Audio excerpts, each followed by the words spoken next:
하나님의 말씀 구약성경 잠언 12장 24절부터 28절까지의 말씀입니다. 구약성경 잠언 12장 24절부터 28절까지의 말씀, 우리 함께 교독하겠습니다. 24절부터 28절까지. 제가 먼저 24절을 읽겠습니다. 24절부터 28절. 부지런한 자의 손은 사람을 다스리게 되어도 게으른 자는 불임을 받느니라.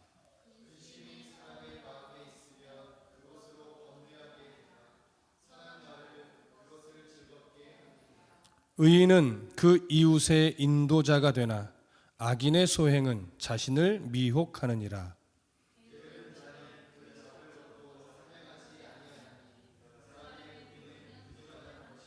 함께 읽습니다. 공의로운 길에 생명이 있나니 그 길에는 사망이 없느니라. 아멘.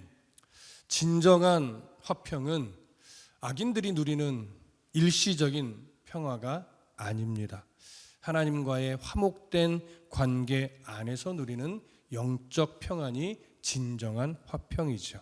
또한 하나님 나라에서 주어지는 영원한 평안이 바로 진정한 화평입니다. 현실의 그 고단함 속에서도 늘 화평을 추구하면서 의의 마음으로 늘 살아가기 위해 애쓰는 성도의 삶, 그런 성도의 삶은 하나님 나라에서 누리게 될 영원한 복의 가치를 증명하는 삶이 되는 것이죠. 그런데 삶을 살다 보면 진실하게 살아내었음에도 불구하고 현실적인 유익을 누리지 못하고 오히려 피해를 보는 경우도 실제적으로는 많이 있습니다. 그럼에도 불구하고 그러한 삶이 불행한 것이 아닌 이유는 이미 하나님이 진실하게 행하는 자의 삶을 기뻐하셨기 때문에 그렇습니다. 그래서 그리스도인은 누구나 삶의 기준이 무엇이 되어 있냐면 나의 삶을 바라보시는 하나님, 그리고 나의 삶이 연약할지라도 나의 삶을 바라보며 기뻐하고 계시는 하나님, 그 하나님을 바라보는 믿음의 시선이 있어야만 하는 겁니다. 그래서 날마다 그런 삶을 살아가기 위해, 또 하나님이 기뻐하는 삶을 살아내기 위해 나의 열심도 중요하지만 무엇보다도 내 삶을 도우시는 하나님의 은혜를 구하게 되는 것입니다. 날마다 하나님의 도우심을 따라 하나님이 기뻐하는 삶의 흔적들이 많이 나타나기를 소망합니다. 이제 솔로몬은요, 부지런한 사람과 게으른 사람을 비교하며 교훈을 합니다. 여러분, 우리가 거의 2년 가까이 잠언을 나누면서 사실은 이제 12장을 마무리하게 돼요. 근데 12장까지 오면서 사실 솔로몬의 교훈은 계속 반복입니다. 반복하면서 그 안에 조금씩 강조점을 다르게 두고 있지만 계속 본질적인 내용은 같이 가요. 그러면서 지혜로운 게 뭐냐, 악한 것이 뭐냐, 게으르지 말고 부지런해라, 선한 말을 해라, 뭐 이런 류의 교훈들이 끊임없이 반복되는데요. 왜 이렇게 반복된 교훈을 말하는 것일까를 저도 깊이 고민을 해봤어요. 그랬더니 결국 나오는 답은 딱 하나예요. 왜냐? 그렇게 사는 것이 힘들기 때문이라는 거죠. 그렇게 살고 싶어도 그렇게 잘 사라지지가 않기 때문이죠. 그러니까 끊임없이 솔로몬은 동일한 메시지처럼 보이는 이 교훈을 계속 반복적으로 조금씩 다른 시각이지만 계속 비슷한 교훈을 우리에게 주고 있는 겁니다. 여러분, 누구나 다 부지런해야 된다는 건 알고 있습니다. 누구나 다 게으르면 안 된다는 걸 알고 있습니다.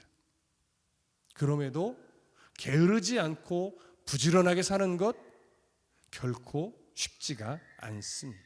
그래서 당연한 이야기 같지만 오늘 또 우리는 솔로몬의 교훈을 마음 깊이 새겨 들어야만 하는 겁니다. 오늘 성경으로 돌아가셔서 잠언 12장 24절을 보겠습니다. 잠언 12장 24절 함께 읽습니다. 시작. 부지런한 자의 손은 사람을 다스리게 되어도 게으른 자는 부림을 받느니라. 자, 부지런한 자의 손, 당연히 무엇을 의미하겠습니까? 부지런하게 사는 사람의 삶과 삶의 행동들, 또 습관들을 의미합니다. 이렇게 부지런하게 움직이며 부지런하게 삶을 살아내는 자는 오늘 성경은 사람을 다스리게 된다라고 해요. 여기 사람을 다스리게 된다라고 하는 것은 사실 오늘날의 시각은 약간 이 표현이 어울리진 않아요. 왜냐하면 구약시대 당시로 가보면 사실 노예로 부리는 종들이 많이 있던 시대이기 때문에 이런 표현이 어울리지만 오늘날은 사실 적당한 표현은 아니죠. 그러니까 오늘날의 이해를 가지고 설명을 한다면 여기 사람을 다스리게 된다는 것은 뭐냐면 일꾼을 많이 둘 정도로 경제적인 부를 얻는다는 의미입니다. 그러니까 사업이 번창한다는 의미도 되겠지. 반면에 게으른 자는 부림을 받는다고 해요. 여기 부림을 받는다라고 번역된 히브리어가 라마스라고 하는 단어인데요. 이 단어는 강제 노동을 해야 하는 종이 되거나 아니면 세금을 바쳐야 하는 소장농이 되는 것을 의미하는 단어예요. 그래서 게으른 자는 결국 자기가 가진 재산을 다 탕진하고 생존을 위해 남의 종이 되게 된다는 의미가 됩니다. 당시 기준으로 지금 설명하고 있는 거예요. 아시다시피 레위기 25장 39절과 40절을 보면 너와 함께 있는 네 형제가 가난하게 되어 네게 몸이 팔리거든 너는 그를 종으로 부리지 말고 품꾼이나 동거인과 같이 함께 있게 하여 희년까지 너를 섬기게 하라. 이렇게 되어 있어요. 물론 이 레위기의 말씀은요, 힘겨운 상황으로 인해서 어쩔 수 없는 상황으로 인해서 종으로 팔린 형제가 있다면 그 형제를 정말 종처럼 대하지 말고 품꾼이나 아니면 동거인처럼 귀하게 대해줘라. 이런 계명이에요. 그럼에도 이 계명을 통해서 우리가 알 수 있는 것은 뭐예요? 가난으로 인해서 한시적으로, 영원히는 아니지만 한시적으로 종으로 팔리는 일들이 있었다라고 하는 것을 알 수 있지. 불가피한 상황으로 인해서 재산을 잃고 종이 되는 경우도 있고, 또는 빚을 갚지 못하여 종이 되는 경우도 있고, 또는 게으름으로 인해서 가난해지고 그러다가 그 가난을 견디지 못하여 스스로 남의 종이 되는 경우도 있습니다. 이렇게 자유를 상실하게 되면 자기가 원하는 일만 할 수는 없지요. 자기가 원하지 않는 일까지도 억지로 해야 되는 상황이 벌어지게 됩니다. 따라서 하나님의 백성은요, 말과 행실에 있어서 늘 부지런히 살아내야만 합니다. 그래야 무엇을 경험하게 되냐면 하나님이 주시는 풍요를 경험하게 돼요. 구약시대에는 그 하나님이 주시는 풍요가 가시적인 물질의 형태로 많이 드러났지만 오늘날은 물질도 물론 포함이 되지만 하나님의 풍요는 영적 풍요로 많이 우리에게 주어집니다. 많은 순간 고단한 인생을 살게 되는 경우가 참 많지만 그럼에도 불구하고 우리의 심령은 늘 풍요로움을 느끼게 되는 것, 그 풍요를 누리게 되는 것, 이것이 그리스도인의 부요함이 되는 거지요. 하나님의 자녀로서 그리스도인으로서 성실하게 부지런하게 살면 우리 하나님은요, 경제적으로도 채워주시고 또한 그 심령의 영적인 복도, 하늘의 신령한 복도 풍요롭게 채워주시는 분이십니다. 그래서 저도 종종 축복기도 할 때요, 항상 하늘의 기름짐, 하늘의 이 신령한 복, 그리고 땅의 기름진 복도 같이 구하게 되는 경우가 참 많습니다. 그러나 항상 순서는 바뀌지 않아요. 하늘의 신령한 복이 우리 안에 먼저 채워져야 그 다음에 땅의 기름진 복도 겸손히 누릴 수 있는 성도가 되는 거죠. 그래서 저 또한 여러분들이 늘 부지런한 성도의 삶을 통해 하늘의 신령한 복을 마음껏 누리시고 땅의 기름진 복을 통해 자족하는 법을 배우며 살아가는 성도가 되시기를 간절히 소망하고 있습니다. 다시 성경으로 돌아가셔서 우리 25절을 함께 읽습니다. 25절 시작. 근심이 사람의 마음에 있으면 그것으로 번뇌하게 되나 선한 말은 그것을 즐겁게 하느니라. 자, 오늘 25절은요 근심을 먼저 언급하는데, 여기 근심으로 언급한 번역된 히브리어가 떼아가라는 단어예요. 근데 여기는 이 근심은요 두려움, 걱정, 놀라움 이런 의미의 단어예요. 그런데 이러한 근심이 사람의 마음에 있으면 그것으로 번뇌하게 된대요. 자, 여기 언급된 번뇌, 어떤 류의 번뇌냐면요, 마음에 있는 근심이 너무 지나쳐서 일상의 생활조차 힘겨워지는 그런 상태를 의미해요. 그러니까 일상 속에서 시리에 빠져 있고 절망에 빠져서 그 어느 것도 행동으로 옮길 만한 의지가 사라져버린 그러한 상태를 의미하는 겁니다. 결국 근심에 정복당해서, 때로는 두려움에 정복당해서 헤어나오지 못하는 모습을 의미하지. 오늘날 많은 이들이 이러한 두려움 또 걱정에 사로잡혀서 헤어나오지 못하는 경우가 참 많습니다. 그렇다면 왜 근심이 우리들의 마음에 자꾸 생겨나는 걸까요? 오늘 기도의 자리에 오신 여러분들 또한 마음에 근심이 하나도 없는 이들은 없을 겁니다. 누구나 한두 개 이상, 아니 더 많이 마음에 이런 근심 저런 근심이 자리 잡고 있을 겁니다. 물론 우리는 기도하며 그 근심을 극복해내고 있지만 이런 근심에 자꾸 사로잡혀서 헤어나오지 못하는 이유가 뭘까요? 심리학적으로, 상담학적으로 보면 여러 가지 이야기를 하게 되겠지만 성경은요 몇 가지를 이야기해요. 성경의 시선은 첫 번째는 뭐냐면 자신이 저지른 잘못을 인정하지 않고 오히려 정당화하려고 무리하다가 결국 근심에 빠지게 된다라고 성경은 우리에게 이야기를 합니다. 또한 자신이 무엇인가 잘못했을 때 하나님 앞에 나아가 솔직하게 고백을 해야 되는데 하나님 앞에 나아가서 고백하지 않고 오히려 교만을 부리기 때문에 근심이 생겨나게 됩니다. 그리고 가장 중요한 건 하나님의 시선으로 내 상황을 냉정하게 바라보면 사실 근심을 이길 힘이 생겨나는데 하나님의 시선으로 내 상황을 냉정하게 바라보지 않고 내 생각으로 그 상황을 자꾸 바라보고 거기에 깊이 빠져버리니까 근심에 빠질 수밖에 없는 거예요. 그러다 보면 그 근심이 너무 지나쳐서 결국 번뇌에 빠지고, 번뇌에 빠지게 되면 결국 근심에 잠식당하니까 시리에 빠져서 아무것도 행할 의욕을 갖지 못하고 주저앉게 되는 겁니다. 이것이 참 안타까운 거죠. 그래서 우리는 늘 우리 주변에 절망에 놓여 있는 분들이 있다면 그분들이 정말로 다시 한번 자신의 상황을 하나님의 시선으로 바라볼 수 있게 해달라고 늘 기도로 도와야 할 겁니다. 또한 말할 기회가 생기면 정말로 선한 마음을 가지고 진실한 마음을 가지고 다시금 자신의 상황을 하나님의 시선으로 바라보라고 우리가 기도하는 마음으로 권면할 수 있어야 할 겁니다. 그리고 오늘 솔로몬은요 이어서 선한 말은 그것을 즐겁게 하느니라 이렇게 이야기를 합니다.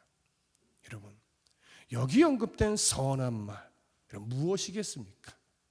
바로 방금 왜 근심에 빠지는가에 대한 중요한 말씀을 드린 것처럼 선한 말은 결국 하나님의 시선으로 자신의 상황을 바라보며 하는 말이 선한 말이에요.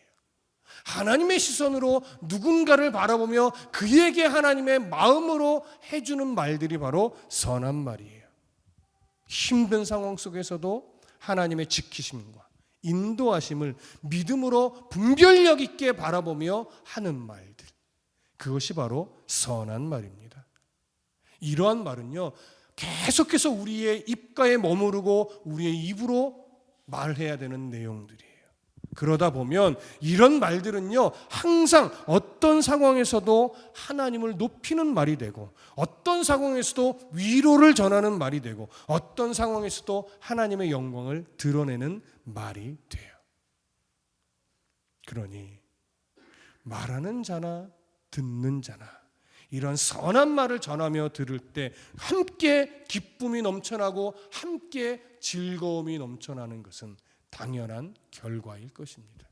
그러니 여러분, 아무리 힘들어도 우리의 입가에 습관처럼 불평이 나오는 삶이 아니라, 아무리 힘들고 어려워도 다시금 하나님의 시선으로 내 마음을, 나의 상황을 바라보면서 하나님 기뻐하는 선한 말을 우리 입으로 늘 해낼 수 있는 그런 은혜가 있기를 소망합니다. 그런 아름다움, 그리고 그렇게 복된 입술이 되기를 간절히 소망합니다. 성경으로 또 돌아가셔서 26절을 봅니다.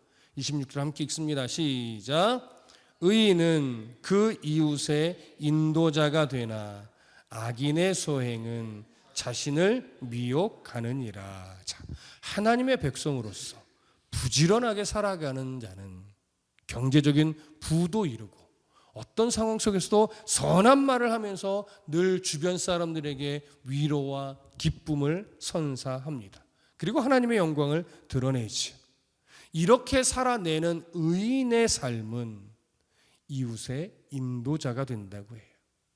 여러분, 이웃의 인도자가 된다. 어떤 의미겠습니까? 바로 이들의 삶의 모습이 아주 모범적인 삶의 모델이 된다는 거예요. 이 모델이 되어 본이 되는 삶을 살아가니까 그런 삶이 바로 어떤 누군가에게는 길잡이와 같은 역할을 하게 되는 거죠.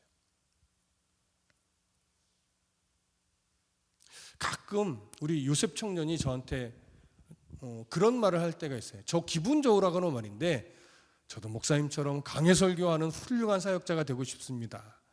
그럼 저 기분이 좋죠. 근데 그런 말을 들을 때마다 기분도 좋고 감사하면서도 마음에 늘 그런 결심을 해요. 저런 말을 해준 것처럼 끝까지 말씀 앞에 진지하고 말씀대로 살아내고 저 부끄럽지 않게, 저렇게 해주는 말에 부끄럽지 않게 내가 목회의 삶을 끝까지 살아가야 되겠다. 이런 다짐도 하게 됩니다. 여러분, 청년이든 장년이든 누군가에게는 여러분들의 삶이 모델이 될 수 있어요. 누군가에게는 바로 여러분들의 삶이 길잡이 역할을 할 수 있어요. 그러니 우리 모두 이 말씀처럼 의인은 그 이웃의 인도자가 된다는 말을 남의 얘기로 듣지 마시고 나도 누군가에게 인도자가 될 수 있는 그런 성도의 삶을 살아가야 되겠다. 이러한 생각과 이러한 태도로 하루하루를 살아내신다면 저나 여러분들의 삶은 정말 하나님이 인정하시는 그런 삶이 될 것입니다. 그런데 반면에 악인의 소행은 자신을 미혹하느니라. 이렇게 이야기를 합니다. 여러분, 악인의 소행, 결국 여기에서 말하는 악인의 소행이라는 것은요, 이미 앞에서 언급했던 게으른 삶을 살면서 근심에 빠져 번뇌하게 되는 그런 류의 사람들을 말하는 거예요. 그런 류의 삶은 결국 이웃에게, 주변 사람들에게 본이 되는 삶이 안 된다는 거죠. 이웃 사람들에게 본이 되지 않을 뿐만 아니라 자기 자신조차도 분별력을 잃어버려 끊임없이 바른 길을 가지 못하고 멸망의 길로 계속 가게 된다는 의미예요. 그러니 늘 무엇인가 잘 되는 것처럼 보이지 모르나 하나님의 시선으로 보면 계속하여 방황하는 인생밖에 되지 않는 겁니다. 악인들은요, 늘 어떤 것에 속냐면 자신들은 남을 속여서라도 나는 내 부를 누리며 행복하게 산다, 이렇게 착각을 해요.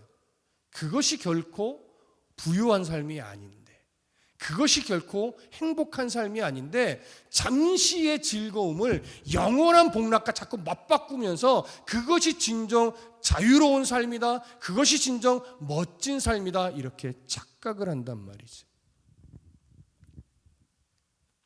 우리가 종종 드라마 얘기를 하지만 여러분, 사실 재밌는 드라마는요, 다 거의 대부분 어떤 내용이에요? 대부분요, 말도 안 되는 내용들이에요. 대부분요, 조폭을 아름답게 묘사하고 왜곡된 사랑을 아름답게 그리고 뭔가 가치관이 어그러진 걸 계속 포장하면서 거기에 뭔가 상업적인 이런 이미지를 가하면서 재밌게 느끼게 만드는 거죠. 근데 더 심각한 게 뭔지 아십니까? 그런데 속으면 안 돼요. 저도 속지 않으려고 해요. 그런데 저도 그런 드라마가 재밌어요. 이게 참 이상해요. 그런 드라마가 결코 기독교적이지 않은 내용을 많이 담고 있는 걸 알거든요. 근데 저도 재밌게 볼 때가 있어요. 참 왜 그럴까요? 참 희한하죠? 여러분, 보는 것 자체가 문제이지는 않을 겁니다. 하지만 우리가 그 보는 것에 우리의 가치관이 미혹당하지 않도록 조심하셔야 될 거예요. 자칫 잘못하면 그것이 정말 옳은 것인 줄 알고 그런 가치에 내 마음을 빼앗길 수도 있기 때문이죠. 사실 저나 여러분들은 크게 문제가 안 될 거예요. 중요한 건 누가 문제예요? 아직 가치관이 형성되지 않은 자녀들, 아이들, 이런 친구들이 문제인 거죠. 그래서 우리는 잘 가르치고 잘 본이 되게 살아내야 할 것이고, 때로는 그런 드라마를 같이 볼 때도 이런 건 하나님 기뻐하지 않을 거야, 그치? 라고 하면서 조금씩은 바른 가치관을 가지고 바라볼 수 있는 그런 기준들을 좀 가르쳐주는 것 또한 필요할 것이라고 생각을 합니다. 자, 이제 다시 성경으로 돌아가셔서 27절을 함께 읽겠습니다. 27절 시작. 게으른 자는 그 잡을 것도 사냥하지 아니하나니 사람의 부귀는 부지런한 것이니라. 27절 참 중요한 가치를 또 담고 있는데, 여기 게으른 자는 그 잡을 것도 사냥하지 아니한다라고 하는 것은요, 이미 24절에서 언급했던 게으른 자를 말하는 거예요. 자, 그런데 오늘 본문에서 게으른 자는 그 잡을 것도 사냥하지 아니한다라고 하는데, 여기서 사냥하다라고 번역된 히브리어가요, 야하로크예요. 근데 이 야하로크라는 단어는 크게 두 가지 의미를 갖고 있는데, 하나는 잡다, 또 하나는 굽다, 이런 의미가 돼요. 그래서 이 번역이 두 가지가 가능해져요. 잡다의 의미로 번역할 수도 있고요, 굽다의 의미로도 번역을 할 수 있어요. 이건 선택하기 나름인데, 만약에 잡다의 의미로 번역을 하면 이렇게 돼요. 게으른 자는 그 잡은 짐승마저도 구워 먹을 생각을 안 한다, 이런 의미가 되고요. 이거를 또 굽다라고 하는 의미로 번역하면 게으른 자는 구울 짐승도 없다, 이런 말이 돼요. 어떤 의미가 옳은 번역인지는 정확하게 알 수는 없지만 맥락적으로 보면 여기서 조금 더 강조되는 것은 뭐냐면, 게으른 사람은 그나마 사냥한 것을 구우려고도 하지 않는다, 이런 의미로 보는 것이 조금 더 좋을 것 같습니다. 게으른 자는요, 그냥 옆에서 닥달을 하니까 간신히 사냥을 나가요. 겨우 한두 마리 잡아요. 근데 그 한두 마리 잡아온 것까지는 그나마 다행이었는데, 그것을 이제는 불에 구워서 먹으려고 생각하지 않아요. 무엇에 대한 교훈일까요? 사람은 일을 시작했으면 사실 끝까지 하는 것이 정상이죠. 일의 마무리까지 져야 된다는 의미인데, 결국 게으른 사람은 모든 일을 끝까지 하지 못하고 늘 중간에 멈추거나 그만둔다 라고 하는 의미가 됩니다. 반면에 사람의 부귀는 부지런한 것이니라, 이렇게도 말해요. 이거는요, 부지런함의 가치를 강조한 구절로서 사람에게서 가치 있는 소유는 뭐냐? 바로 근면이다라고 하는 거예요. 그러니까 근면한 자가 부자가 된다 할 때 우리는 자꾸 부자에 꽂히지만 사실 솔로몬의 강조점은 뭐냐면요, 부지런한 자는 정말 부요함을 가지고 있는데 그 부요함은 뭐다? 바로 근면한 삶의 태도다, 이걸 말하는 거예요. 근면한 삶의 태도를 가지고 있다면 그 사람은 진정으로 부요한 자라고 하는 것이지. 그래서 부지런한 자는요, 하나님 앞에 늘 어떤 칭찬을 받냐면 착하고 충성된 종이라는 칭찬을 받아요. 하지만 게으른 자, 삶적으로도 게으르지만 영적으로도 게으른 자는 항상 악하고 게으른 종이라는 책망을 받게 됩니다. 여러분, 우리가 세상에서도 부지런히 살아가야 되고 영적으로도 하나님 앞에 부지런한 그런 성도가 될 수 있어야 할 겁니다. 자, 이제 마지막으로 28절을 봅니다. 28절 함께 읽겠습니다. 시작. 공의로운 길에 생명이 있나니 그 길에는 사망이 없느니라. 자, 지금 이 12장의 마지막 구절 28절은 잠언 12장 전체의 결론처럼 주어진 구절입니다. 여기에 언급된 공의로운 길, 바로 무엇을 말하느냐? 이미 12장에서 계속해서 교훈했던 것처럼 훈계를 좋아하는 삶, 선한 언어 생활을 하는 삶, 하나님을 의지하며 부지런히 살아가는 겸손한 삶, 이런 삶들을 총체적으로 의미하는 거예요. 그런 삶이 좀 고단할지라도 힘겨울지라도 그런 삶은 결국 공의로운 길을 걸어가는 삶이에요. 이런 공의로운 길에 섰다는 것, 결국 그들이 살아가는 모든 삶의 행위에는 하나님이 기뻐하는 흔적들이 가득하다는 것을 의미합니다. 그리고 이렇게 하나님이 기뻐하는 흔적들을 만들어낼 수 있는 이유는 그 모든 삶의 기초에 뭐가 있기 때문에 그래요? 하나님의 뜻을 분별하려고 하는 애씀이 있기 때문에 가능한 겁니다.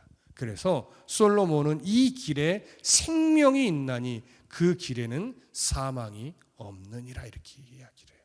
아주 궁극적인 복을 말하는 거예요. 여기서 말하는 생명은 뭐겠습니까? 궁극적으로 하나님 나라에서 살아가는 영원한 생명의 삶을 말하는 거죠. 하지만 솔로몬은 그러한 영원한 생명의 삶만을 의미하지는 않아요. 그것과 함께 바로 현실에서 이 땅에서 삶을 살아가는 동안에도 하나님의 은혜로 말미암아 생명력 있게 살아가는 삶을 살게 되는 것, 있으나 없으나 높으나 낮으나 그런 환경에 구애받지 않고 늘 생명력 있게 살아가는 삶을 사는 것, 이것이 바로 생명 있는 모습이에요. 그래서 생명이 있다라고 하는 것은 영원한 하나님 나라의 삶을 소망하는 중에 이 땅에서의 삶도 생명력 있게 살아가는, 활력 있게 살아가는 그런 성도의 삶이 된다는 의미가 돼요. 그러면서 그 길에는 사망이 없다라고 하는 것은 결국 궁극적으로 멸망의 심판을 받지 않는다는 것이며 이 땅을 살아가는 동안 하나님의 은혜 안에서 절대 절망에 사로잡히는 인생이 되지는 않을 것이라는 것, 그것을 의미합니다. 오늘을 살아가는 저나 여러분들의 삶 모두가 다 힘겨움이 있었고 여전히 지금도 있고 앞으로도 있을 거예요. 그럼에도 불구하고 우리는 절망에 사로잡히는 인생은 되지 않을 겁니다. 왜냐하면 우리가 하나님을 사랑하고 있고 우리가 하나님을 사랑하는 크기보다 더 큰 사랑으로 하나님이 우리를 사랑하고 계시기 때문에 그래요. 그 사랑이 우리 안에 이미 있기 때문에 우리는 절망의 순간에도 하나님을 노래합니다. 아픔의 순간에도 하나님으로 인해 기뻐합니다. 그러면서 삶의 구석구석 하나님이 기뻐하는 흔적을 남기게 되죠. 이것이 건강한, 영육이 강건한 성도의 삶인 거예요. 한치 앞만 보고 사는 자는요, 결국 공의로운 길의 가치를 잘 몰라요. 그러나 영원한 삶을 바라보고 사는 자는 공의로운 길에 서서 살아가는 가치를 압니다. 그래서 이 땅의 발을 디디고 살아가는 동안 결코 악인의 풍요를 부러워하지 않고 여전히 말씀 안에서 믿음의 동역자들과의 관계 속에서 훈계를 주어하며 선한 말과 행실을 가지고 하나님의 은혜 아래서 부지런한 영육간의 부지런한 삶을 살아내는 성도가 되는 거예요. 이런 은혜의 삶이, 이런 하늘의 신령한 복과 땅의 기름진 복을 누리는 삶이 저와 여러분들의 삶에 가득하기를 소망하고 축복합니다. 기도하겠습니다.